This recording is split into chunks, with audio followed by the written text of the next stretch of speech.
Welcome to the Zarlequan Podcast, where we meet indie authors and have insightful conversations. I'm your host, Brittani Starr. This week, the Zarlequan Podcast is back with more amazing guests. Joining us this week is a true wordsmith and literary guide, Kelly Helmick.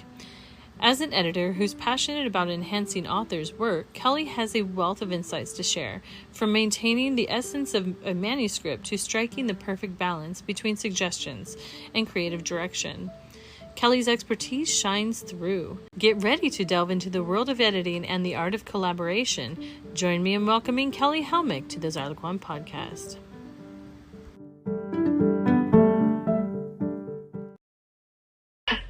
I am Kelly. I am an editor for fiction authors. I primarily work with romance and fantasy fiction, and I work with developmental edits as well as line edits. Okay. Can you tell us about your journey as an editor and how you became passionate about helping authors improve their work? Absolutely. So I actually started my editing journey as an editor for copywriters because I was a copywriter at the time. Nice. And then I spoke with someone who was a mentor, and she was like, you edit or you read a lot of books. So would you be interested in maybe doing some book editing as well? And I looked into it because that just immediately popped into my head like a yes, absolutely. I would love to do that because I'm so passionate about reading. I have a bunch of books and read probably 100 plus a year. Oh, awesome. So yeah, I do a lot of audiobooks, to be fair, but they're still considered reading, right? Yes. So I looked into editing for books, researched a bunch of different stuff, and found that it was definitely something that I was qualified for because I have a degree in English, and it was something that I wanted to get into. Nice. So as you well know, I'm sure many writers have a lot of concerns about their work being heavily edited. How do you approach working with authors to make them feel comfortable and confident in the editing process? Yeah, absolutely. So when it comes to their work being heavily edited, it's obviously going to depend on the book itself, on where the book is in its development overall. If you have someone who has either written a lot of books before, or someone who is just very familiar with writing and has a natural talent for it, it's quite possible that they're going to have very light edits. Whereas if you have someone who maybe doesn't read as much or who is new to a specific genre or new to writing overall, their book may need heavier edits. And if that's the case, either way, really, what you want to do is start the process of editing by getting sample edits. And you want to get at least 3, if not 5 sample edits from people. So you get a feel for their editing style and a feel for what they would do with your book. Oh. And from there, you can decide, okay, I like this person. I like what they're doing with my book. They get what I'm trying to say. And I think this would be a good direction to go in and a good person to work with. Oh, that's good advice. Thank you. Mm-hmm. So your promise to maintain the integrity of an author's book is crucial. Could you share an example of a time when you provided constructive feedback that significantly improved the manuscript without altering its essence? Yeah, absolutely. So there's actually a book that I've been working on recently, and I have a very open and honest relationship with my authors. They all know that at any point, if something is not working, if something significant is not working in a book, then I will let them know, and we will talk through it either via email or on the phone, or we might even decide that we need to take a break, do some brainstorming, decide where it needs to go, and then rework the book and come back to the edit later. And that's actually a situation that's happening with one of my authors right now. Oh. I started her edit in June or July. I got about halfway-ish through the book, and I just found myself asking question after question and thinking the same things over and over of, there's not enough development here. In some places, there's too much development. In others, I'm not sure what's happening. And I'm not exactly sure where the book is going because things just aren't tying together. So I paused the edit. I emailed my author and was like, hey, just for clarification, can you answer these questions? We ended up emailing back and forth several times. And at that point, I was like, I love what you're doing. I love the idea that you have in mind. And I definitely think it's going to work. But I'm not seeing that in the book right now. So what I would love to do is have a call where we break things down and make sure that things are in a good place for your overall outline. And then have you go back and rework some of these things before I continue the edit. Because I don't want to waste your time. I don't want to waste your money. I want to make sure that we are giving you the best finished product possible. And in that case, that was what we needed to do. Wow. So you're there throughout the whole process. That's a lot of help. That's yeah. That's really nice. Yeah. I really am very passionate about helping people, whether it is doing a simple line edit or going really deep. If you need to have a call to hash out how something is going to work, and I have, the time in my schedule for that, then I'm okay hopping on a 30-minute call and working through that with you. Because again, I want you to have the best finished product possible. That's amazing. That is a real service right there. So offering suggestions consistent with an author's vision is important. How do you strike a balance between providing suggestions and respecting the author's creative direction?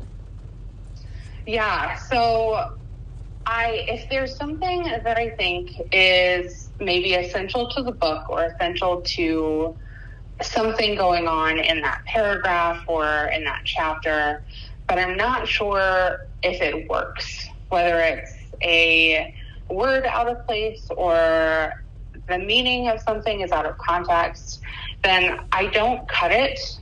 I just make a comment. And I'll often make a suggestion. So I'll say, this is the concern that I have with this. Have you considered doing this? Or I think you need to clarify this a little bit more. I think it's really important to keep whatever is not working in the book so that they can see what the issue is with a new perspective and then rework it from there. That makes sense. Your line editing services seem really comprehensive. Could you elaborate on how you approach helping authors and with areas such as sentence and paragraph structure, pacing, and word choice? Yeah, so this is going to be a really frustrating answer, to be honest. A lot of that comes from intuition. So if you've read a lot of stuff, you know how sentences are supposed to flow. You know how the paragraph is supposed to kind of flow throughout the rest of the book and where the sentences need to be so that everything is happening chronologically, if that's what should be happening in the book. So it's more intuition than anything else. And then when it comes to sometimes word choice is a little bit off for the character. I don't have a specific example of this, but it's happened before where, I do have an example. Okay. I don't know how explicit this can be. So I'll just say one of my authors was writing a contemporary romance, and she used an outdated term for a man's genitals. Okay. And it didn't fit. It immediately pulled me out of the story. Oh. And because it's kind of an archaic term compared to what you see in an open book romance now. So I let her know, this isn't really seen. This word isn't used. So I suggest we use one of these words instead. And she picked one of those and used it throughout the rest of the book. Nice. So it's also a little bit about knowing the genre that you're editing in. I don't edit horror because I don't read horror. I read a ton of romance. So I'm very comfortable in that genre, what's happening, what needs to happen, and everything like that. Nice. So show, don't tell is a crucial rule in writing. How do you guide authors to enhance their use of imagery and avoid overly explicit explanations? Absolutely. So a lot of the time, this comes into play with emotions, and it comes into play with, over-explaining comes into play with, like, descriptions of, like, a room or a person. Mm-hmm. So when it comes to show, don't tell with emotions, I'm seeing a lot of struggles with writers with this in sex scenes in particular. They just go through the mechanics. Whereas when you add in the emotions and take out some of the mechanics, it can be such a more fluid and intimate scene. Nice. So I give examples of, I'll either point them to a book that I've read that does this really well, or I will copy and paste it into, let me clarify, I'll copy and paste what they've written into the editorial letter that I send them at the end of the edit. And I will, in that letter, make comments and suggestions of how to do this. So, like, I'll write it how it could be written with the show instead of the tell. And that gives them a very concrete explanation and example that they can use throughout the rest of their writing. Nice. Okay. So for authors considering line edits, what advice would you offer to determine if their book is ready for that level of editing? I think if you are deciding what type of edit to go with, honestly, what I see more than anything is people coming in saying, I have this book, it's ready for editing, but I don't know what kind of editing to do. That's more of what I see than, I don't mean to, like, hack your... Oh, no, that's totally fine. You're the expert, so that's great. But 90% of the time when I'm looking through, like, Facebook groups or anything, I see questions saying, I don't know what kind of editing I need, or I think I need developmental editing, and they're not ready for line edits, or they think they're not ready for line edits. So what I suggest doing is going to a few different editors and having a sample edit. For mine, I have over time developed an idea that I'll do a sample edit on the first 5 pages. So you get line by line edits there. And then I'm going to read through the next 20 to see what actually is happening in the book. Okay. And to see if there's more than a line edit that is needed to be done. So in order to know what your book needs, I highly suggest getting a few editing quotes and sample edits. And that is going to give you so much more information to go off of, because oftentimes an experienced editor can, within those first 5-10 pages, tell you, okay, this needs a line edit, like we're in really good shape, or this may need some more development. Okay. Well, that brings me into the next question, because, you know, as a writer, sometimes we get so involved in our story that we don't notice huge plot holes or character issues, and that can be really frustrating. So can you share a success story where your input helped an author overcome these challenges and create a more compelling narrative? Yeah, so the perfect example of this is what I was talking about earlier with the author who we took a pause on her book so she could go back and redo some things. Mm-hmm. So this is an author I'd worked with before, so I was pretty comfortable doing what I call a combo edit, a light developmental edit with a thorough line edit. Mm-hmm. And as we were going through this, I just realized that things weren't adding up. So I suggested that we pause, and we had about an hour-long call where we rehashed exactly what she thought the outline needed to be, and then took out a portion of that because it wasn't working. It was causing too much chaos, basically.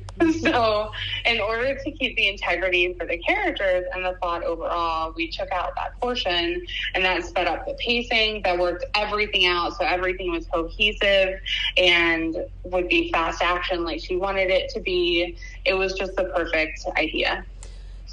So my platform is all for indie authors. And now indie authors can sometimes just be like, I can do it all. I can edit. I'll just give it to my best friend. And so could you discuss what the value of collaborating with an editor, particularly for indie authors who might be hesitant about seeking professional assistance?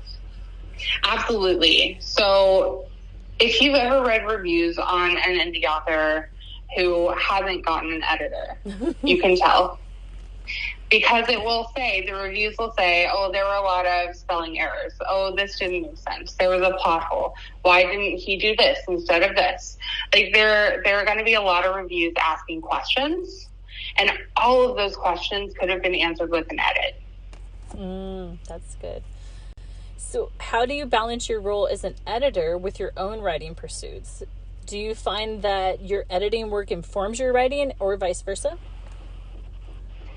I think it's definitely made me more aware of things that I'm doing in my writing, that I would, as an editor, pick out and be like, I need to change that.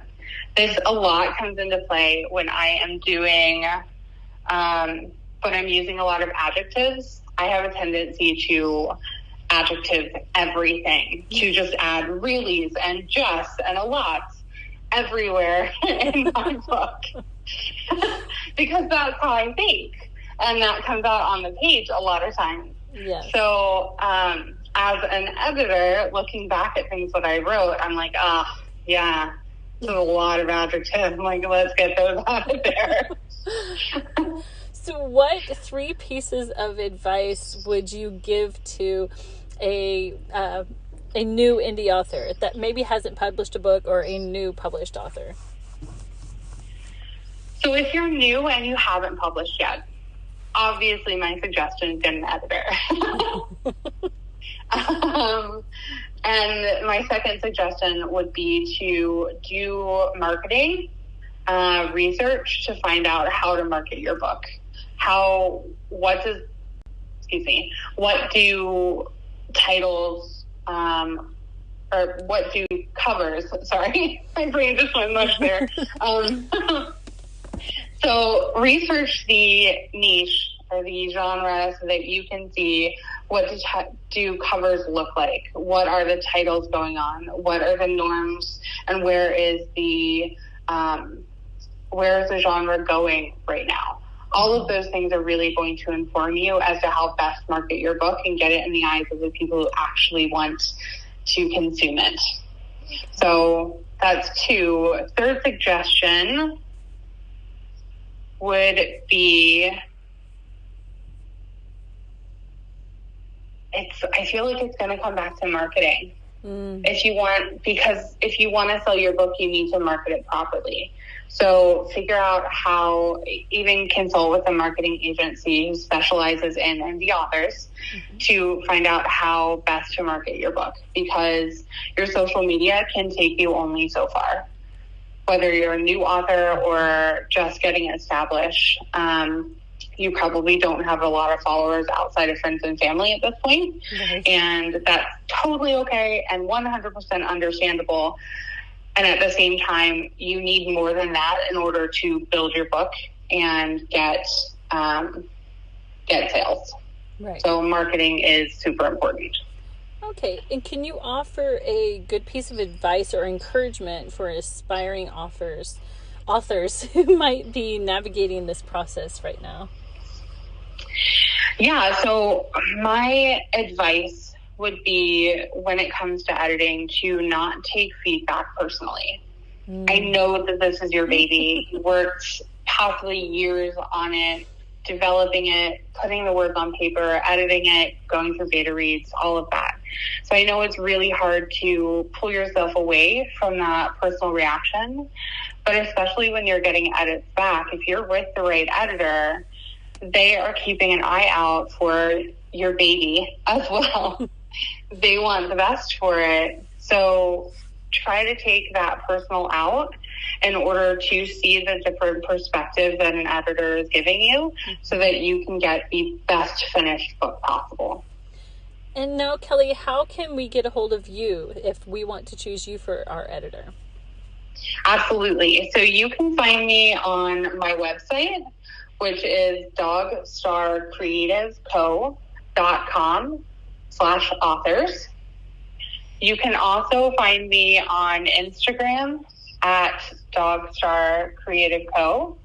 Though I will say a quick caveat about my Instagram.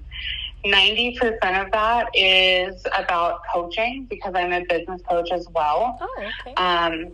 So you may not see much editing there, but that's because I'm generally pretty booked with repeat clients. I'm not tooting my own horn, just being honest. I don't advertise that much on Instagram because that's not where the need is.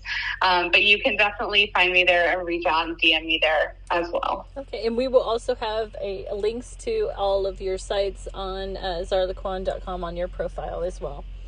Okay, sounds good. All right, is there anything else you wanted to add? No, just go out, finish your book, and get so many sample edits. Awesome. Please get sample edits.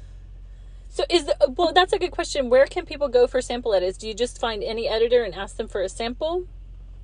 So there are so many of us on Facebook and Facebook groups. So I would suggest going into a Facebook group where your genre people are hanging out and just posting, hey, I'm looking for an editor. I promise you will get way too many leads from that. Just check out their website, pick a few of them, check out whatever you want, talk to them a little bit about their book, ask if they've done any edits in your genre before, and then ask them if they'll do a sample edit. If they won't do a free sample edit, move on. That is a huge red flag. Oh, well, that's great information to know. Thank you so much for your time today. I appreciate it. Absolutely. Thank you so much for having me. Yeah.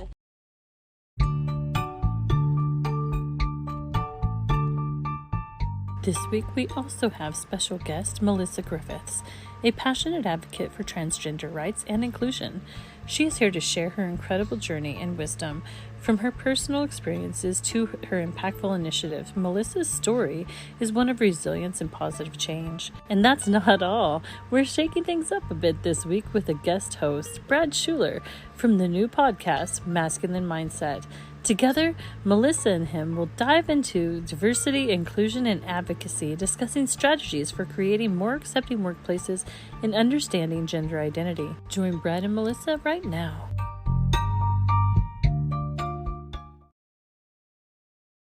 Melissa Griffiths, co-author of the global co-authored book, The Power to Rise Above.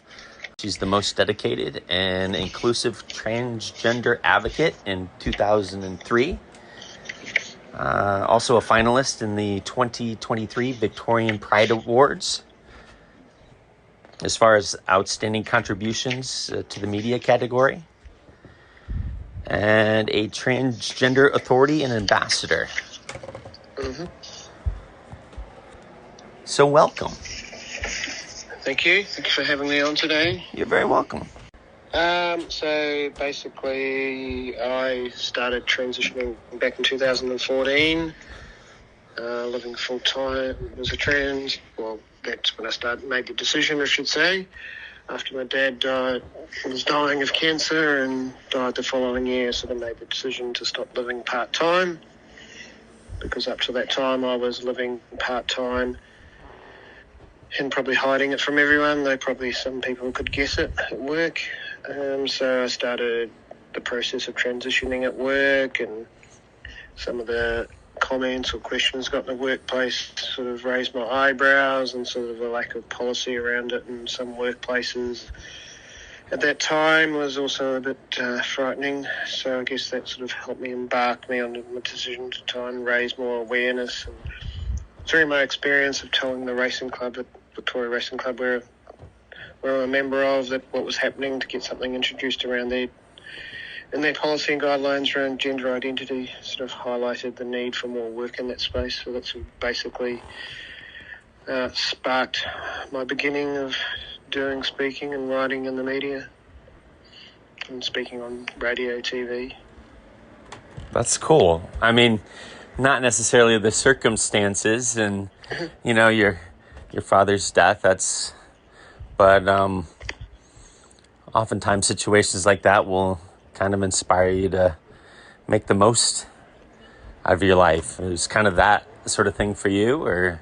Oh, yeah, I think it was also what I went through when I transitioned, started full-time as well. Was wearing a wig at the moment, but for a while I haven't been. But back then I was wearing a different coloured wig, I think red wig or whatever, at the time, or trying different wigs, brown wig, and just going out as a trans person, either with a friend or going by outside to a bar, just go to some bars where you can tell the bar person's transphobic and it was just a bit new for people and didn't like it, or getting called sir at a restaurant as well. So, right. Or going shopping for clothing, and especially around the time or pre-going to living full-time, you're still going from work, you're still going in male mode, pre to living, take time off and starting to live full-time whilst you're getting approval from the psychiatrist to go on hormones. So you're going there to buy women's coats and people look at you funny and you try it on. So that sort of transition period where you're sort of buying extra clothes that you didn't necessarily have, corporate clothes, female clothes. So that whole time was sort of a bit, learnt about panic attacks and anxiety attacks, never heard of them before. And oh my. Had them at that time, and luckily Caitlyn Jenner sort of came out around that time, so made me realise, I'm not the only one that sort of has that. So it's something I never experienced in my life before. But anyway, dealing with anxiety. Yeah. Well, it seems like overcoming challenges is a recurring theme in your life. Can you tell us something specifically, some of the most significant challenges that you faced and how you've managed to rise above them? I think it's just overcoming people's objections to it or people's lack of understanding around it, and just having faith in myself, getting some coaching to sort of help me deal with obstacles that I'm going to face and still probably face if I want to find the money to do more surgery. So it's just learning to take one day at a time and reaching out to people, taking risks and building up a LinkedIn profile. I built it up in about 6 months to about 18,000 people when I started out way back in 2017. I think started really making effort to do posts and write articles. So just learning, just not knowing what I was doing when I started out, just taking a risk and hoping that the universe would support me in some sort of way doing that, which it sort of did. Kept me going and gave me the encouragement to keep going. That's great. You've also been a part of various organizations and initiatives, from horse racing clubs to cricket associations. Could you explain your role in introducing gender identity policies and guidelines for inclusion, and what impacts those efforts may have had? Well, as I said before, the Victoria Racing Club I'm still a member of. I also managed to get it introduced at Brisbane Racing, something introduced there at the Brisbane Racing Club, and Melbourne Racing Club, where I was a member of. It's just making it easier for trans people, so it's just the right thing to do. It helps me, but also helps future transgender people that attend those sort of meetings, and help it just consulting to Cricket Australia around their guidelines, just going to a few meetings, just giving them some feedback on the guidelines they were designing. So it's just more like a consulting role. It sort of all means you have a voice, less of a role than perhaps with the racing clubs where you sort of write something up and send it to them, or you work with them more. But nevertheless, you still have a voice and a say on how those guidelines can be shaped in terms of inclusion for gender diverse people in cricket. So it means you're sort of making it easier and a difference, and making organisations think about for the future how they sort of run their organisations. I suppose when it comes to diversity and inclusion, and hopefully it'll have a positive impact in the future and make it easier for others. Yeah, kind of basically paving the way so that others can have a little easier time than you've had, huh? Yeah, that's right, yeah. In your experience as a diversity and inclusion consultant, what strategies do you find most effective in creating inclusive workplaces for transgender individuals? I think it's just through like speaking at events, I've just given tips on how to make the workplace more inclusive, just keeping it basic, simple, just treat someone like a human being. Yeah.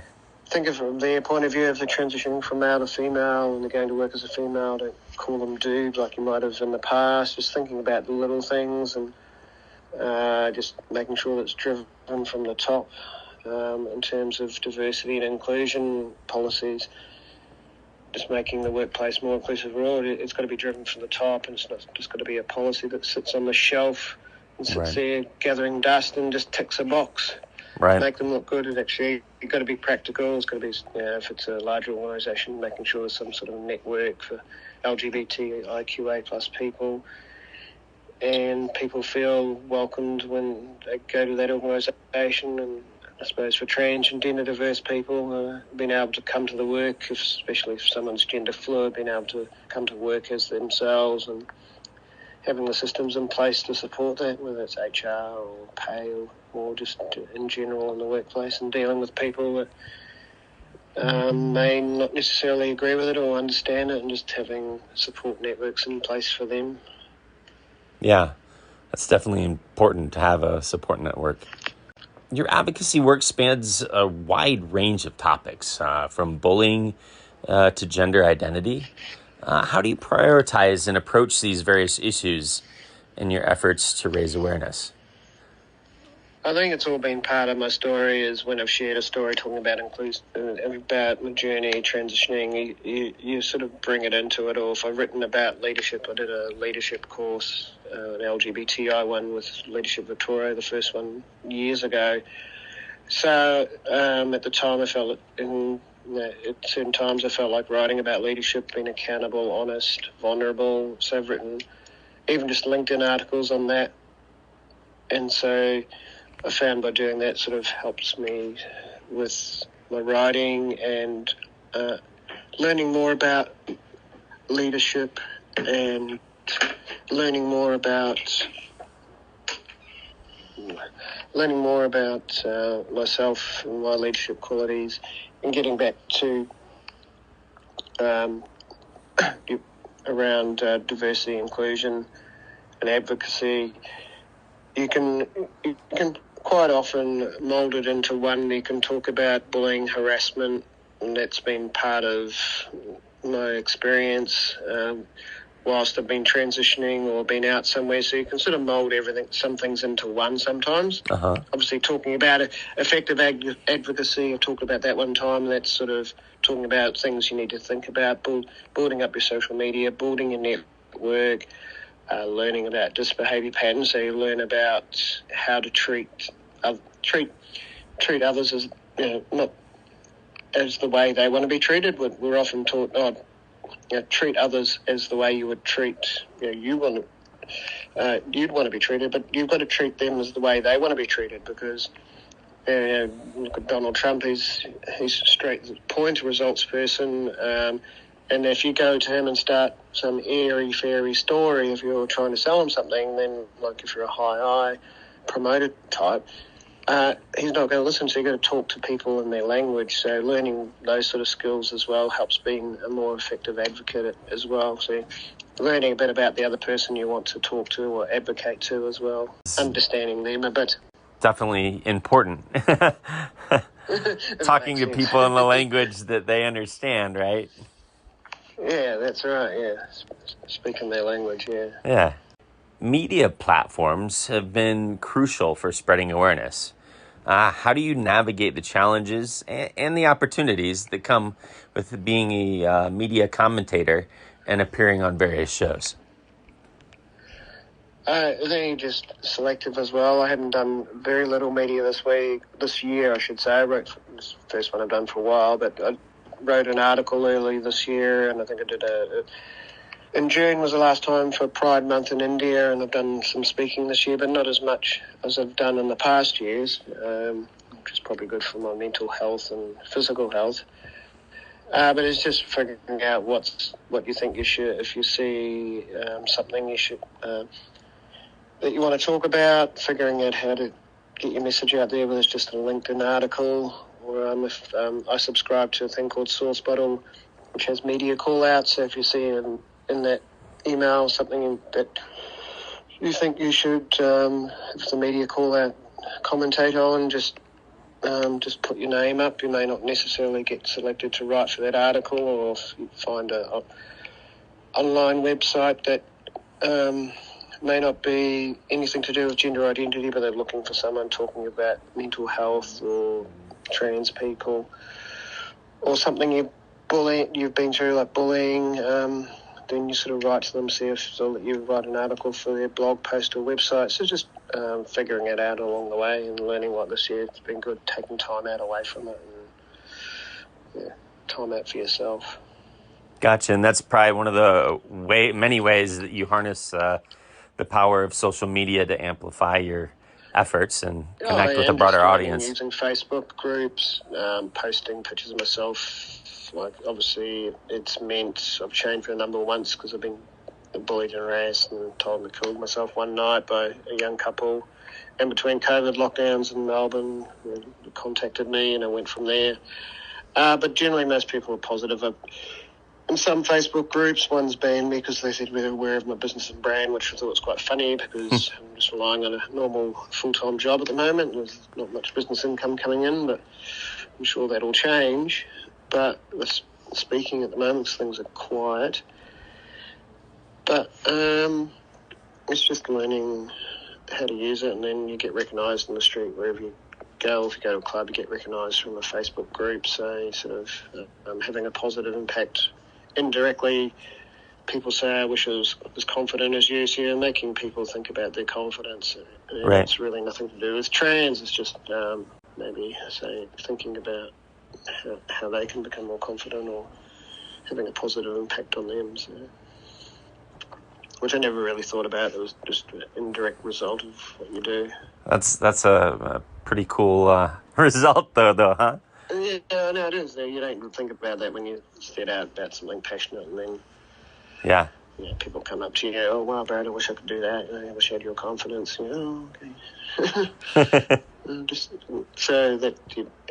Well, what do you think is one of the things that has built your confidence the most? Oh, I've done some coaching with a few coaches, and just over the years, and brush up and just learning my I am statements each day, and learning to look after my mental health when I'm sort of not right or feel anxious. So just being highly self-aware as well, and remind myself each day. If I forget to do my I am statements, just kick myself up the arse and get on with it, so to speak. You know. But we all have those days where we just don't follow our routine, or we just don't do things. Absolutely. And learning not to beat ourselves up when that happens. Yeah.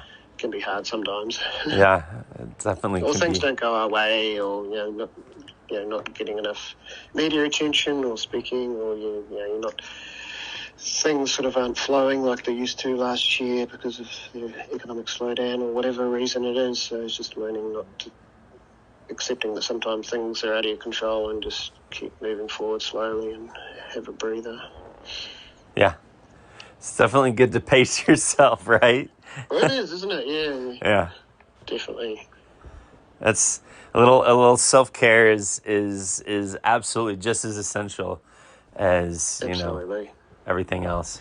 So you co-authored the book The Power to Rise Above, which features stories of women overcoming challenges. How did this project come about, and what do you hope that readers gain from it? I think it just came out through I was asked to write a chapter for another book, so I wrote it, and then I questioned the marketing strategy, which was, I thought at the time, a bad move, and I just got cancelled. And from that, but luckily someone who was involved with that project started her own book, so she asked me a chapter for it. So I did, got published. It was not really something I'll ever make money from, but it was more just sharing people's different stories, whether they've overcome bullying, harassment, or overcome challenges. Like I got dipped underwater at Boys Brigade as a child, so overcoming that and being bullied at school, and just sharing when you transition and hoping that'll impact someone that, just because you go through challenges as a child or an adult, whatever it is, that you can still overcome and become a doctor or become a consultant or speaker or whatever you would like to do in life, artist, whatever it is. Right. And hoping that it will empower others to realise that just because they're in a rough situation, it doesn't last forever. Just to basically encourage people to keep at it. Yeah, exactly. Excellent. So awards and recognition have also followed your work. How do these accolades impact your motivation and the reach of your advocacy? I think it's not the reason you do it. Like, you might get nominated for something, like I got an Australia Day Achievement Award. But you might get an award, or you might get nominated for for LGBTI Victorian of the Year back in 2017 as a finalist. So it's recognition, even if you're just a finalist, but it's not talking to other people. I went to the Globe Awards this year. I was in the media category. This is for Victoria, for LGBTIQA plus people, and I was chuffed to be nominated as a finalist in the media category, outstanding contribution to media. Didn't win it, but talking to other people there, it's not the motivation they do it just to win an award or be a finalist there. It's just it's really because most people just want to make a difference and make it easier for trans or lesbian or gay people or white people or intersex people. So anyone within our community, so it's not the motivation. It's nice to be recognised, but it's not the end of all things. But also at the same time, I'm sure it feels good to have a little appreciation, right? Good, yeah, and then then you see. Years ago, I helped with the Y Gap campaign, and I took black and white photos and used it to get on the cover of Sophia Style magazine in the UK, and that was nice to see. Picture on the front cover of a magazine. Yeah, so it was pretty good. That is cool. As a leader, what advice would you give to those who want to become allies and advocates for transgender rights, but may not know exactly where to start? They could probably just start in their local area, just do their own research on the internet, wherever they are, and see if there is a local group they can join. Mm-hmm. Maybe figure out how they want to help. They just want to be an ally, and most states in America understand with what's happening there politically at the moment in our space. But I'm sure there are some local groups they could find, or something within their city, where I just want to be an ally and just ask how they can help. And they not necessarily know how to help. They may already have an idea, but once they've done a bit of research online, or if they know, then go talk to a local group, how can I help? Or some people just might be somewhere where they just have to start something, but before they do that, just reach out to a group in another town or city if they want to start something, because there's nothing in their town. How did you do it? So get some advice before you do things yourself. That sounds good. You have been an ambassador for various causes. Could you tell us about a cause that's particularly close to your heart? Maybe one that has... Flutterby's in the UK. I was ambassador for Flexible Working Day 1 year, so it was good to be for that and just put yourself out there, because I was probably the only trans person that was an ambassador that year for Flexible Working Day, so that was an honour. And that's pretty cool. Flutterby's UK, which in the UK it's a group set up to help parents of transgender children, teenagers, so it's close to my heart. That's great. What is one of the reasons that it matters most to you? I think it matters because you know that those groups. Well, I know with Flexible Working Day, promoting the idea of people having flexible work environments, and that's important to people in general. And with Flutterby's, they're helping parents that are struggling, and if things go backwards with trans rights in the world and those parents need support, don't know where to go, if their local doctor isn't very supportive and they feel isolated, whereas if you're in a group of people, as you know, that are dealing with some sort of issue, whether it's kids who've got Down syndrome or kids with learning difficulties, if it's a group where you're a parent of such people, then it makes a difference on, you can discuss your challenges, you don't feel alone and you feel more supported. Yeah, that is important. How do you envision the future of diversity and inclusion, especially in workplaces or society at large? And what are some of the goals that you're working towards? Well, I see with diversity and inclusion, there's probably a long way to go in terms of the media. America's probably in some ways a bit ahead in terms of acting and models. There's not really many. I know there's been a few trans androgynous models down under, but really there's still a long way to go in that area. I've done a modelling course, but there's a lot of barriers to break down still in terms of making it more inclusive for everyone and people not feeling. Australia's a very conservative society, so is probably New Zealand, where I was born, brought up in. So that's definitely got to make it a little more challenging, I'm sure. Yeah, and whilst Australia's slowly changing, it takes a few generations for Australia to change before, you'll see more diverse people on TV and more, see more trans people on TV. And whilst there's Georgie Stone, there's been on Neighbours, there's not many trans females or trans men that I'm personally aware of that are necessarily acting. There may be some out there, but in the mainstream, I guess, if you see them on screen in Hollywood and things like that. So we've still got a way to go in terms, even in some workplaces, being it more acceptable and people more understanding of it. So another question is, in your experience, what are some of the common misconceptions or challenges people have when it comes to understanding gender identity and LGBTQIA plus issues? Well, I think the challenge is, if you're one of those people, is your friend's reaction to it if you're coming out as part of that community. You probably lose friends and family like I did. Mm-hmm. And then if you want to represent the community, then there might be those within the community that may not necessarily understand why you're doing it, or outside the community that may not necessarily agree with your point of view. If you're pushing for better rights in one particular area. So it almost becomes a little bit political, and if there's some people in the community that are gay or lesbian that may not necessarily like trans people, then you've got to deal with that as well. So it becomes like a political football potato.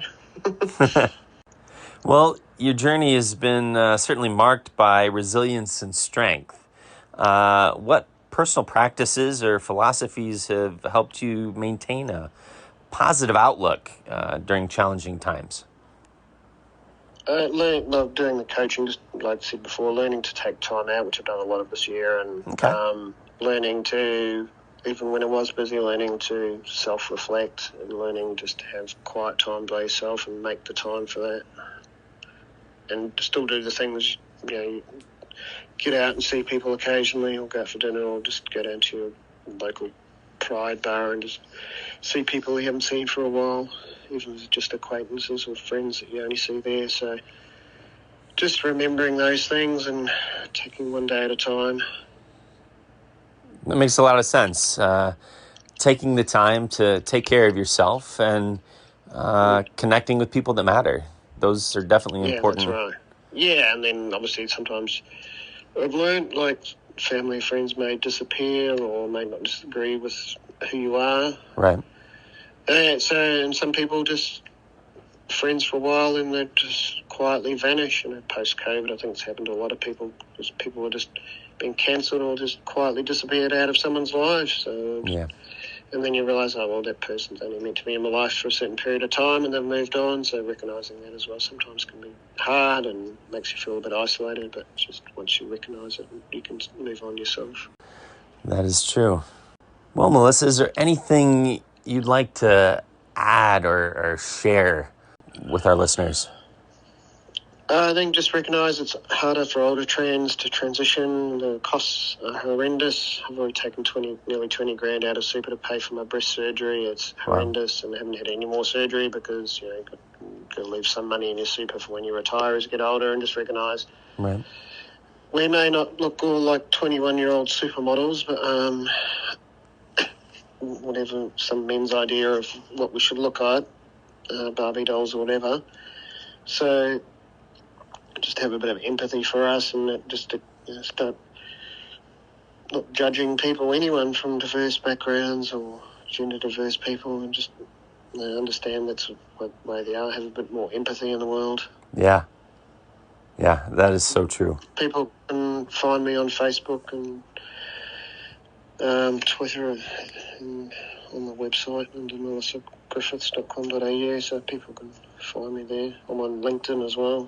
So. And there's no need to troll me. Like I still get trolled in some of my Facebook pages, like the real Melissa Griffiths. Or I created one called Melissa Griffiths Transgender Supermodel Advice Page, because years ago Facebook used to block some of the articles around trans stuff. But they've got a following, and even Melissa Loves Melbourne and Melissa Loves Pride, they've got a bit of a following now. So that's probably why I get recognised sometimes where I go. But if you don't like trans people, there's no need to make offensive comments on the page. Some of them are pretty disgusting, and even I can see your balls, nigger, and it's like that's such a racist comment to say, and it's like I'm the white person. I don't understand. Just the trolling, I never understand trolls and hatred. If you don't like it, or don't like someone, don't like the fact I'm trans or bi, whatever it is, just don't. No need to comment. Just right. In some ways, that is increased, I think, as the internet has increased. Oh, absolutely. Online trolling. And, threats, or take this as a literal threat. Okay, thanks. Delete. Now I can hide comments. Now I've got the ability to do that. Didn't used to have that. Now I can just hide, delete the comment, report them. It's just, really? Got nothing better to do in your life? Well, the advantage, obviously, of the internet is, we get connected or have the potential to be connected with more people. The disadvantage, obviously, that it's a lot more impersonal. And because it's impersonal, people feel, I guess, perhaps more forward in their hatred, Yeah, that's right. Yeah, exactly, yeah. Absolutely, yeah, some people. Yeah, so just try and learn to love others and be empathetic. Yeah. Empathy is definitely key. Thank you very much, Melissa. I appreciated hearing your story and you sharing it with the listeners here. So thank you very much. Thank you very much.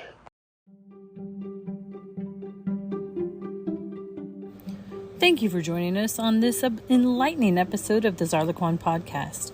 If you're an indie author with a unique story to share or a self-development leader with insights to inspire, we invite you to be part of our show. Together, let's amplify your voice and create a platform for growth. And to all of you passionate readers and seekers of personal development, don't miss out on the enriching content we offer at Zarlequan.com. Join the community today to explore captivating indie books, discover self-development resources, and be the first to know about our latest updates. Remember to subscribe to our newsletter so you never miss a beat. Let's journey together towards empowerment and literary inspiration. Visit Zarlequan.com now.